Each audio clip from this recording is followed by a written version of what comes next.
Bismillahirrahmanirrahim. Assalamualaikum warahmatullahi wabarakatuh. Berjumpa kembali dengan Ustazah Raras dalam video pembelajaran kali ini. Bagaimana kabar kalian hari ini? Semoga kalian semua diberikan kesehatan ya. Amin. Ya, sebelum memulai video pembelajaran kali ini, marilah kita membaca basmalah terlebih dahulu. Bismillahirrahmanirrahim. Baik, dalam video pembelajaran kali ini kita akan mempelajari tentang materi yaitu sudut. Nah, ya, sudut apa saja yang akan kita pelajari pada video kali ini? Nah, ada yang pertama yaitu sudut berpenyiku dan sudut berpelurus. Kemudian yang kedua yaitu sudut bertolak belakang. Adapun tujuan pembelajaran kali ini yaitu peserta didik diharapkan dapat menentukan sudut berpelurus dan sudut berpenyiku dengan tepat. Kemudian yang kedua yaitu peserta didik diharapkan dapat menentukan sudut bertolak belakang.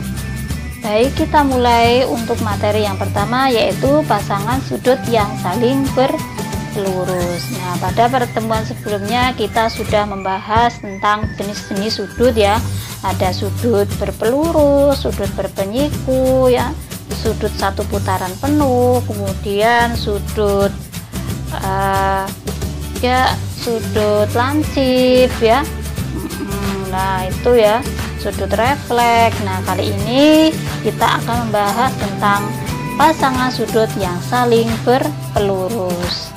Nah, bisa kita lihat di situ ada sudut AOB ya. Sudut AOB yaitu sudut berpelurus. Kemudian dipotong oleh garis yaitu garis C.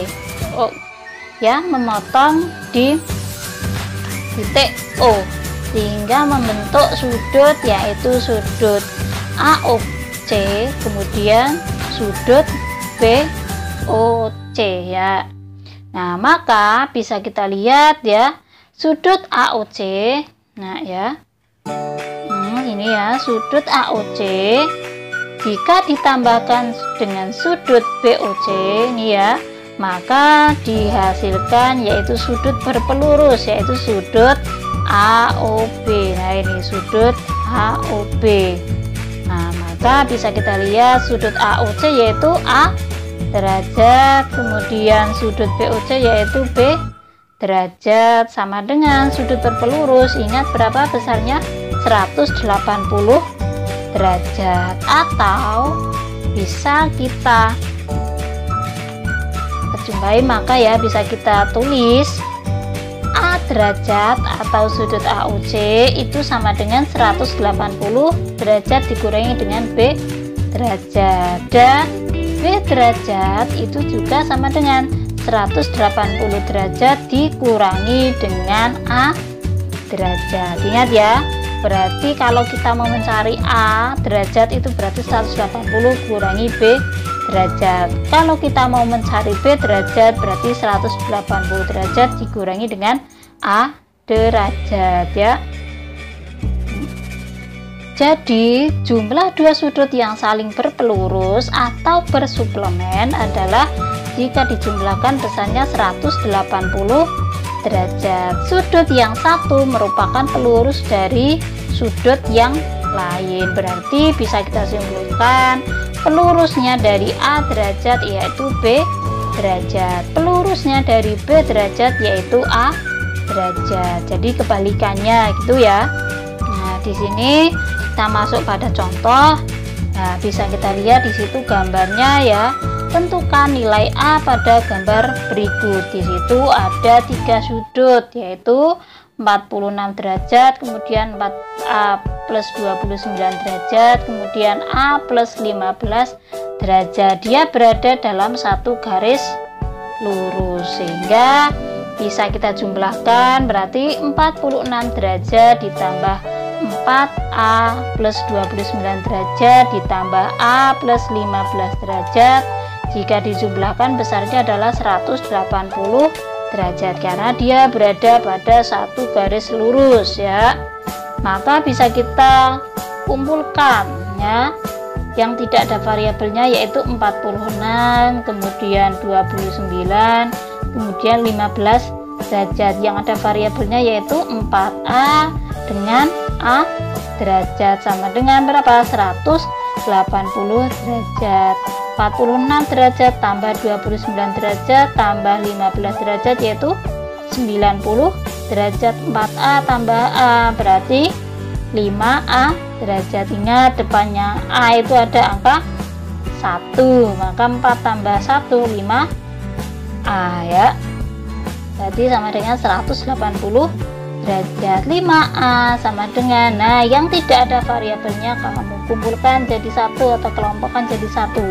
Nah dia melewati tanda sama dengan, berarti yang tadinya positif maka melewati tanda sama dengan kita kurangkan atau kebalikannya yaitu min 90 derajat. Berarti 5A derajat sama dengan 180 dikurangi 90 yaitu 90 derajat, sehingga A ketemu 90 derajat dibagi 5 maka A ketemu 18 derajat ya, gitu ya. Jadi kalau kita mau mencari sudut 4A plus 29 derajat, berarti tinggal kita ganti saja A-nya yaitu 18 derajat. Berarti A di 4 dikalikan A-nya 18 derajat ditambah dengan 29. 4 kali 28 72 ditambah 29 yaitu 101. Oh berarti ini tuh adalah 101 derajat ya. Kemudian A plus 15 derajat berarti tinggal kita ganti A nya yaitu 18 derajat ditambah dengan 15 derajat, ketemunya yaitu 33 derajat. Oh ini itu adalah 33 derajat ya.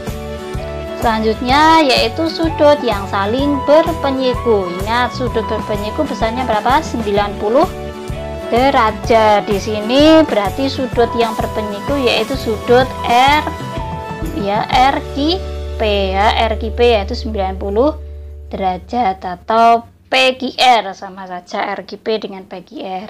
Di situ dipotong oleh garis S ya, potong oleh garis S, jadi yang membentuk dua sudut yaitu sudut PQS ini ya, sudut PQS ya dengan sudut RQS ya, RQS. Nah, maka dapat kita tuliskan sudut PQS ini ya, sudut PQS ini jika ditambah dengan sudut RQS itu besarnya adalah sudut PQR ya. Berarti sudut PQS nya X derajat, kemudian sudut RQS nya adalah Y derajat. Nah, maka jika dijumlahkan besarnya adalah 90 derajat. Nah, maka kalau kita mau mencari X, maka X yaitu 90 derajat dikurangi dengan Y derajat. Sebaliknya kalau kita mau mencari Y berarti 90 derajat kurangi X derajat.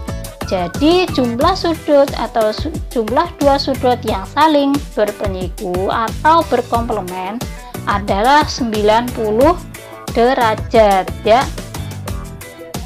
Sudut yang satu merupakan penyiku dari sudut yang lain ya. Nah, kita masuk ke contoh. Tentukan nilai A pada gambar berikut. Nah, di situ ingat dari keterangan yang awal tadi ya, berarti sudut PQS nih ya, PQS jika ditambah sudut RQS itu sama dengan sudut PQR. Nah, sudut PQS nya berapa? 3A derajat. Kemudian sudut RQS nya yaitu 2 derajat sama dengan 90 derajat, sehingga 2A tambah 3A yaitu 5A derajat sama dengan 90 derajat. A nya adalah 90 derajat dibagi 5A ketemu 18 derajat. Maka sudut ya, sudut RQS yaitu 2A derajat, tinggal kita ganti A nya, 2 dikalikan 18 derajat ketemu 36 derajat. Oh ini tuh harusnya 36 Kemudian 3A derajat, berarti artinya 3 kalikan 18 ketemu 54. Oh, ini tuh artinya 54 derajat ya. Selanjutnya kita masuk pada yang terakhir, yaitu pasangan sudut yang saling bertolak belakang. Nah, saling bertolak belakang. Nah, dilihat di situ kita buktikan ya. Sudut KOL ini ya, sudut KOL dan sudut LOM. Nah, ini dia adalah berpelurus, saling berpelurus. Berapa besarnya? 180 derajat. Selanjutnya, berarti sudut KOL jika berpelurus dengan LOM, maka sudut KOL itu 180 derajat dikurangi dengan sudut LOM. Ini untuk yang persamaan pertama. Nah, selanjutnya sudut NOM. Nah, ini ya, di sudut NOM dia juga berpelurus dengan sudut MOL. Nah, besarnya adalah 180 derajat, sehingga sudut NOM itu sama dengan 180 dikurangi sudut MOL atau LOM ya, sama ya. Dari persamaan 1 dan 2 diperoleh sudut KOL ini ya, sudut KOL itu sama dengan siapa? Sudut NOM, yaitu 180 derajat dikurangi dengan sudut LOM atau sudut MOL, sama ya. Jadi besar sudut KOL ya, ini ya, sudut KOL besarnya sama dengan sudut NOM. Padahal, nah kita lihat sudut NOM dengan KOL itu adalah apa? Sudut saling bertolak belakang atau saling membelakangi sudutnya. Begitu juga dengan sudut KON ya, KON membelakangi dengan sudut MOL, saling membelakangi. Berarti besarnya adalah sama. Jadi jika dua garis berpotongan, maka dua sudut yang letaknya saling membelakangi titik potongnya disebut dua sudut yang bertolak belakang. Dua sudut yang saling bertolak belakang adalah besarnya sama sudutnya. Kalau NOM 150 berarti KOL 150, maka MOL nya adalah 30, KON nya juga 3. Kita masuk pada contoh. Perhatikan gambar berikut, tentukan nilai X, kemudian tentukan nilai sudut KOM ya. Penyelesaian yang pertama, dilihat sudut kita mencari nilai X. X itu berada pada sudut LOM, yaitu ini ya, 2X plus 24. Dia bertolak belakang dengan sudut KON. Nah, bertolak belakang besarnya sama, sehingga sudut KON itu sama dengan sudut LOM. Kita masukkan sudut KON nya, yaitu 50 derajat, sama dengan 2X plus 24 derajat. Ingat ya, karena mereka besar sudutnya sama, tinggal kita samakan. Berarti yang tidak ada variabelnya kita kelompokkan jadi satu, yaitu 50 derajat. Dia melewati tanda sama dengan, berarti kita kurangkan. Jadi 50 derajat kurangi 24 derajat sama dengan 2X. Berarti 50 kurangi 24, 26 sama dengan 2X. Sehingga X nya adalah 26 per 2X ketemu, yaitu 13. Maka kita cari selanjutnya, yaitu sudut KOM. Nah, ini ya sudut KOM. Nah, ingat, dia berpelurus dengan sudut KON. Berapa besarnya? 180 derajat. Maka bisa kita langsung kurangkan ya, sudut KOM yaitu besarnya adalah 180 derajat dikurangi 50 derajat ketemu sudut KOM nya, yaitu 130 derajat. Demikian yang dapat Ustazah sampaikan, semoga bermanfaat bagi kalian. Apabila ada kekurangan dan kesalahan, Ustazah mohon maaf. Ustazah akhiri ya. Sebelumnya mari kita membaca hamdalah terlebih dahulu. Alhamdulillahirabbil alamin. Aku Ustazah akhiri. Wassalamualaikum warahmatullahi wabarakatuh.